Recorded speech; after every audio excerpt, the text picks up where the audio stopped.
नहमदुहु व नुसल्ली अला रसूलिहिल करीम अम्मा बाद फ़ऊज़ु बिल्लाहि मिनश्शैतानिर रजीम बिस्मिल्लाहिर रहमानिर रहीम वक़र्न फ़ी बुयूतिकुन्ना वला तबर्रुजना तबर्रुजल जाहिलियतिल ऊला। अल्लाह तबारक व तआला ने इस्लाम ने औरत को बड़ा मकाम दिया है। इस्लाम से पहले औरत को हकीर समझा जाता था, औरत की इज़्ज़त नहीं की जाती थी। तो जब से इस्लाम आया तो हुज़ूर सल्लल्लाहु अलैहि वसल्लम ने फरमाया कि अल जन्नतु तहत अक़दामिल उम्महात, माँओं के कदमों के नीचे जन्नत है। यानी इस्लाम ने जन्नत को उठाकर माँ के कदमों के नीचे रख दी और फरमाया कि जो शख्स अपनी वालिदा की तरफ रहमत की निगाह से देखता है तो अल्लाह तबारक व तआला उसको मकबूल हज का सवाब अता कर देते हैं। पूछने वाले ने पूछा कि अल्लाह के रसूल, कोई शख्स 100 मरतबा अपनी माँ की तरफ देखे तो उसको भी 100 मरतबा हज का सवाब मिलेगा?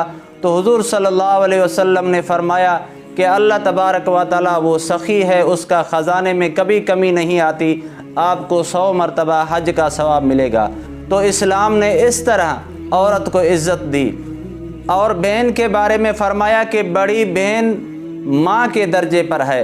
माँ का दर्जा मैंने आपको बताया, बड़ी बहन माँ के दर्जे पर है। तो हुज़ूर ने फरमाया कि जो शख्स अपनी बहन पर ख़र्च करता है तो सबसे बड़ा सदका लिख दिया जाता है।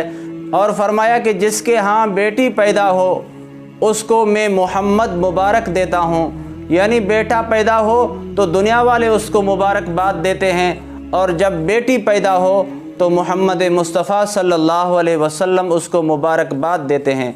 हुज़ूर ने फरमाया कि जिसके यहाँ 3 बेटियां हों तो वो उनकी परवरिश करे और उसके साथ हुस्न सलूक करे और उनकी तरबियत करे, उनको अच्छा अखलाक सिखाए और उनका निकाह करे, तो मैं मोहम्मद उसका ज़ामिन हूँ कि क़यामत के दिन उसको जन्नत लेकर जाऊँगा, वो क़यामत के दिन मेरा पड़ोसी बनेगा। और बीवी के बारे में हुज़ूर सल्लल्लाहु अलैहि वसल्लम ने फरमाया कि जो शख्स अपनी बीवी की तरफ मुस्करा कर देखता है तो अल्लाह तबारक व तआला उससे राज़ी हो जाते हैं। जो शख्स बीवी को एक लुक़मा प्यार और मोहब्बत से देता है तो अल्लाह तबारक व तआला उससे राज़ी हो जाते हैं। तो ये है औरत की इज़्ज़त। इस तरह इस्लाम ने औरत को इज़्ज़त अता फ़रमाई। तो औरतों को भी चाहिए कि इस्लाम को फ़ॉलो करें, कुरान को फ़ॉलो करें, कुरान को सीखें, उन पर अमल करें। तो इस्लाम ने कहा वक़र्न फ़ी बुयूतिकुन्ना, औरत पर्दे में रहे। अगर मजबूरी हो तो निकल सकती है, कोई हरज की बात नहीं है, लेकिन बग़ैर मजबूरी के औरत जो है घर से बाहर न निकले, क्योंकि हुज़ूर ने फरमाया कि औरत घर की मलिका है, औरत घर की रानी है। तो हुज़ूर औरत को मलिका बना कर गए। हम जो हैं उसका एहतराम करें, इस्लाम का एहतराम करें, इस्लाम को फॉलो करें। और कुरान ने जिन औरतों का ज़िक्र किया है वो भी बड़ा अजीब है कि सबसे पहले ज़ालिम और जाबिर बादशाह के सामने जिसने हक़ का कलमा बुलंद किया वो एक औरत थी, कोई मर्द नहीं था। जिसने फ़िरौन के सामने हक़ का कलमा बुलंद किया वो हज़रत आसिया थी, वो कोई मर्द नहीं था। सबसे पहले सफ़ा और मरवा में जिसने चक्कर लगाए, जो हम चक्कर लगाते हैं, उम्रा करते हैं तो सफ़ा और मरवा में दौड़ते हैं, चक्कर लगाते हैं, और हज करते हैं तो सफ़ा और मरवा में चक्कर लगाते हैं। तो सबसे पहले जिसने सफ़ा और मरवा के चक्कर लगाए वो कोई मर्द नहीं था, एक औरत हज़रत हाजरा थी। सबसे पहले दुनिया का बाबरकत पानी जिसने नोश फरमाया कोई मर्द नहीं था, बल्कि वो एक औरत थी जिसका नाम हज़रत हाजरा था। सबसे पहले जिसने अपना माल इस्लाम के खातिर कुर्बान किया वो कोई मर्द नहीं था, बल्कि एक औरत हज़रत खदीजतुल कुबरा थी।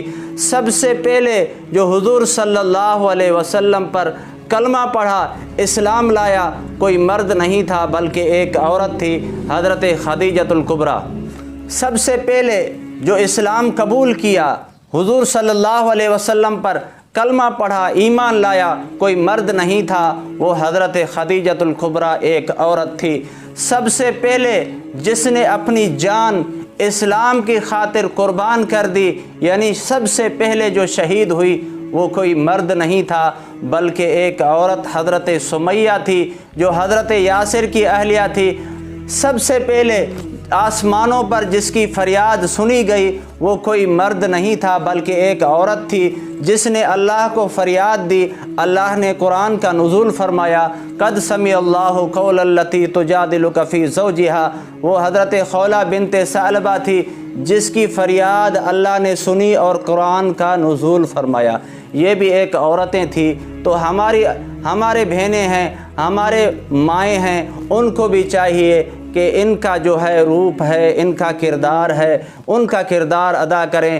جس طرح حضرت فاطمہ الزہرا رضی اللہ عنہا نے وصیت کی تھی حضرت علی المرتضیٰ کو، اے علی جب میری موت آ جائے تو میرا جنازہ رات کو اٹھانا، کیونکہ دنیا والوں کو یہ بھی پتہ نہ چلے کہ محمد مصطفیٰ کی بیٹی حضرت علی کی رانی کا قد مبارک کتنا تھا۔ یہ بھی ایک عورتیں تھیں۔ جب قیامت کا محشر کا میدان ہوگا، اللہ تبارک و تعالی حضرت بی بی فاطمہ الزہرا کو جب یہ اجازت دیں گے وہ جنت میں داخل ہو جائے تو جنت سے ایک اعلان ہوگا، اے جنتیوں اپنے نگاہیں نیچے رکھو، اپنی نظریں نیچے رکھو، محمد کی بیٹی علی کی رانی وہ جنت جا رہی ہے۔ یعنی اس کو اتنا مرتبہ ہوگا کہ قیامت کے دن بھی ہمیں یہ حکم ہوگا کہ اپنے نظریں نیچے رکھو، محمد کی بیٹی جنت جا رہی ہے۔ اگر ہم اس کو فالو کریں گے تو قیامت کے دن ان کے ساتھ جنت میں جائیں گے۔ اللہ تبارک و تعالیٰ سے دعا ہے کہ اللہ تبارک و تعالیٰ ہم سب کو دین پر عمل کرنے کی توفیق عطا فرمائے۔ میں نے جو کہا ہے اللہ تبارک و تعالیٰ قبول فرمائے۔ وآخر دعوانا ان الحمد للہ رب العالمین، والسلام علیکم ورحمۃ اللہ وبرکاتہ۔